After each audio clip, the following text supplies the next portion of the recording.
Bulletin में सबसे पहले आपको बताएं कि तुर्की के सदर रजब तैयब एर्दोगान अब से कुछ देर पहले वज़ीर आज़म हाउस पहुंचे तो उनका वालिहाना इस्तकबाल किया गया। वज़ीर आज़म शहबाज शरीफ ने मेहमान सदर को खुशामदीद कहा और सदर एर्दोगान को गार्ड ऑफ ऑनर पेश किया गया, जबकि एयरफोर्स ने फ्लाई पास्ट करके मेहमान सदर को सलामी भी दी। इस मौके पर दोनों मुल्कों के तराने बजाए गए। वज़ीर आज़म ने तुर्क सदर से अपनी काबीना का तारुफ कराया। सदर एर्दोगान ने वज़ीर आज़म हाउस के अहाते में पौधा लगाया। तुर्क सदर वज़ीर आज़म शहबाज शरीफ से दो तरफ़ा मुलाकात करेंगे। दोनों रहनुमा आला सतह तस्वीराती ताउन काउंसिल इजलास में वफूद की क़यादत करेंगे, जबकि दोनों मुल्कों के दरमियान मुख्तलिफ शोबों में ताउन की मुफ़ाहमती याददाश्तों और मुआहदों पर दस्तखत की तकरीब भी होगी।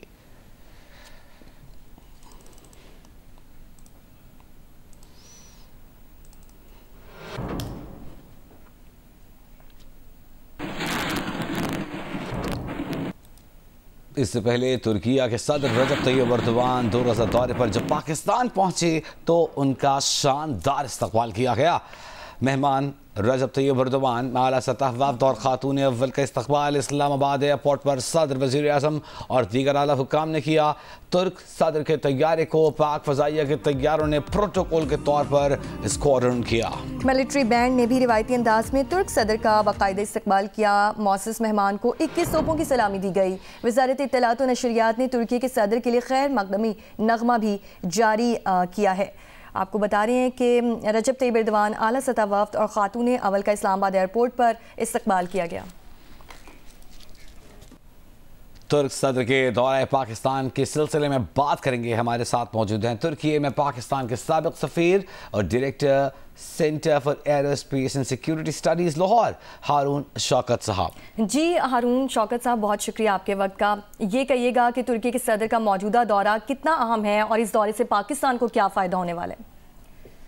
अस्सलाम वालेकुम जी, बड़ी मेहरबानी आपने मुझे दावत दी इस प्रोग्राम में शामिल होने की। तुर्की आप जानते हैं, तुर्की पाकिस्तान का एक बहुत ही करीबी और अहम दोस्त है और पाकिस्तान के रवाबित तकरीबन तमाम स्फेयर्स में इनके साथ बड़े स्ट्रॉन्ग हैं। कोई ऐसा इशू नहीं जिस पर तुर्की हमें सपोर्ट ना करता हो, जिस पर हम तुर्की को सपोर्ट ना करते हो। तो जिस तरह से इस वक्त ग्लोबल ट्रांसफॉर्मेशंस हो रही हैं मिडल ईस्ट में और अक्रॉस द ग्लोब, उसमें इस वक्त इनके दौरे की अहमियत और भी बढ़ गई है। बायलैटरली आप जानते हैं कि तुर्की एक पाकिस्तान का अहम इकोनॉमिक पार्टनर भी है, डिफेंस का पार्टनर भी है। बहुत सी चीज़ें हैं जो इनसे सीखने वाली हैं, जो इनके साथ हम चलते भी रहे हैं और इंशाल्लाह आगे भी चलेंगे। तुर्की एक $1 ट्रिलियन इकोनॉमी है, नेटो मेंबर स्टेट है, कस्टम्स यूनियन है इनकी यूरोपियन यूनियन के साथ।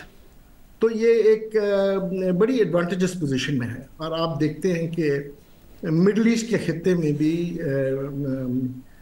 तुर्की का एक बहुत अहम रोल बनता जा रहा है। अभी रिसेंट जो चेंजेस हुए हैं मिडल ईस्ट में, ख़ास तौर पे सीरिया में, उसमें तुर्की का रोल इस रीजन में बढ़ गया है। और अब देखना ये है कि जो मसाइल हमारे फ़लस्तीनी भाइयों को दरपेश हैं, उसमें ये जो मोतबर ताकतवर ममालिक हैं मुसलमान, वो किस हद तक खड़े होते हैं और उनके जो जायज़ हुकूक हैं उनके लिए किस हद तक लड़ाई करते हैं। अच्छा शौकत साहब, ये बताइएगा एर्दोगान साहब के दौरे के मौके पर कई मुआहदों और समझौतों पर भी दस्तखत किए जाएंगे। आपके ख्याल में पाकिस्तान के मुआशी इस्तेहकाम के लिए दोनों ममालिक का ताउन कितना अहम, कितना ज़रूरी है? बेसिकली तुर्की के और पाकिस्तान के जो इकोनॉमिक रिलेशंस हैं वो इस वक्त बिलियन प्लस हैं। तकरीबन 800 मिलियन की एक्सपोर्ट तुर्की की है, तकरीबन 400 मिलियन की पाकिस्तान की है। और बहुत से एरियाज़ में, ख़ास तौर पर टेक्सटाइल में, हम एक तरह से कंपेटिटिव भी हैं, एक दूसरे के कंपेटिटर भी हैं। लेकिन एर्दोगान साहब की जो हुकूमत है, इनके मैंने बेस्ट दौर को तुर्की में देखा हुआ है। ये जेन्युइनली बिलीव करते हैं कि पाकिस्तान जैसा अहम मुल्क जो है उसके साथ बहुत मजबूत तल्लुकात होने चाहिए।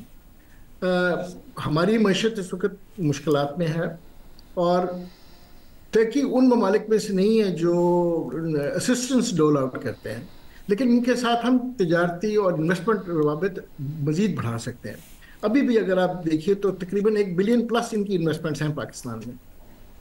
मिसाल के तौर पे जो एक कंपनी आपकी डॉलेंस कंपनी है, ये टर्किश कंपनी ने खरीद ली हुई है, आर्चीरिक बेको ने। जो कोका कोला पीते हैं, ये कोका कोला इचेजैक टर्किश ग्रुप है जिसकी 500-600 मिलियन डॉलर की इन्वेस्टमेंट है। जो आपके और कंज्यूमर गुड्स में हयात कीमिया की बहुत बड़ी इन्वेस्टमेंट है।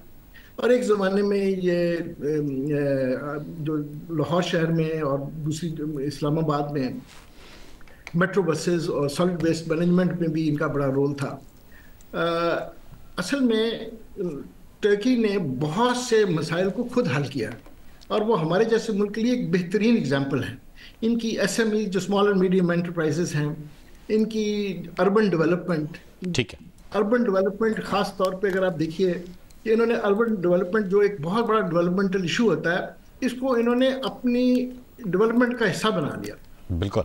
इनके जो स्ट्रॉन्ग पॉइंट्स हैं उनमें इनकी लोकल गवर्नमेंट भी है, जिसकी वजह से इनके अक्रॉस द बोर्ड टर्की में आप किसी छोटे शहर में भी जाएं ठीक तो आप देखेंगे वहाँ पे म्यूनिसिपल फैसिलिटीज हर जगह पे अवेलेबल है। निहायत अहम दौरा साबित होगा तुर्क सदर रजब तैयब एर्दोगान का। हारून शौकत साहब, साबिक सफ़ीर जो कि तुर्की में पाकिस्तान के थे, हमारे साथ मौजूद थे। आपके वक्त देने का बहुत। सिंध हाई कोर्ट में कराची में डंपर्स, टैंकर्स और दीगर हादसात के सबब शहरियों की हलाकतों से मुतालिक दरख्वास्त की समाअत हुई है।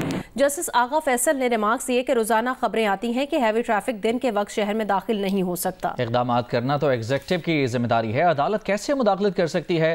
दरख्वास्त गुजार के वकील ने कहा कि यह बुनियादी इंसानी हुकूक का केस है, अदालत केस सुनकर फैसला कर सकती है। अदालत ने दरख्वास्त काबिल समाअत होने से मुतालिक दलाइल तलब कर लिए। अदालत ने पूछा कि बताया जाए अदालत एग्जीक्यूटिव के इख्तियार में कैसे मुदाखलत कर सकती है। तफसील जानेंगे अमीन अनवर से। अमीन, बताएगा मजीद क्या डिटेल्स हैं? जी बिल्कुल, सिंध हाई कोर्ट के 2 रुकनी आईनी बेंच ने आज शहर में हैवी ट्रैफिक, डंपर, टैंकर और ट्रॉलर के दाखिले पर पाबंदी से मुतालिक दरख्वास्त की समाअत की है, जिसमें दरख्वास्त गुजार का यह मौक़िफ़ था कि आए रोज टैंकर हादसात में शहरियों की हलाकत हो रही है और रवां साल अभी तक 1.5 माह में तकरीबन 100 के करीब शहरी जो है वो हलाक हो चुके हैं, जबकि 2024 में 700 से ज़ायद शहरी हैवी ट्रैफिक का निशाना बनकर अपनी जान गंवा बैठे हैं, जिस पर अदालत ने ये रिमार्क्स दिए कि बताया जाए कि यह दरख्वास्त किस तरह काबिल समाअत है और अदालत इंतजामिया के इख्तियारात में किस तरह मुदाखलत कर सकती है। मुदाखलत कर सकती है। शुक्रिया अमीन अनवर, आपने अपडेट किया। और अफसोसनाक खबर है स्वाबी से, जहां के इलाके यार हुसैन सरचीना में बाप ने 4 बच्चों को कत्ल करके खुदकुशी कर ली। रेस्क्यू के मुताबिक कत्ल किए जाने वालों में 2 बेटे और 2 बेटियां शामिल हैं। बच्चों की उम्रें 2 साल से 12 साल के दरमियान थी। लाशें अस्पताल मुंतकिल कर दी गई हैं, ताहम अब तक बच्चों को कत्ल किए जाने की वजह मालूम नहीं हो सकी।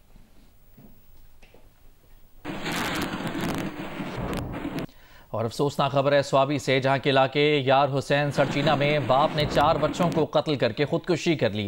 रेस्क्यू के मुताबिक कत्ल किए जाने वालों में 2 बेटे और 2 बेटियां शामिल हैं। बच्चों की उम्रें 2 साल से 12 साल के दरमियान थी। लाशें अस्पताल मुंतकिल कर दी गई हैं, ताहम अब तक बच्चों को कत्ल किए जाने की वजह मालूम नहीं हो सकी।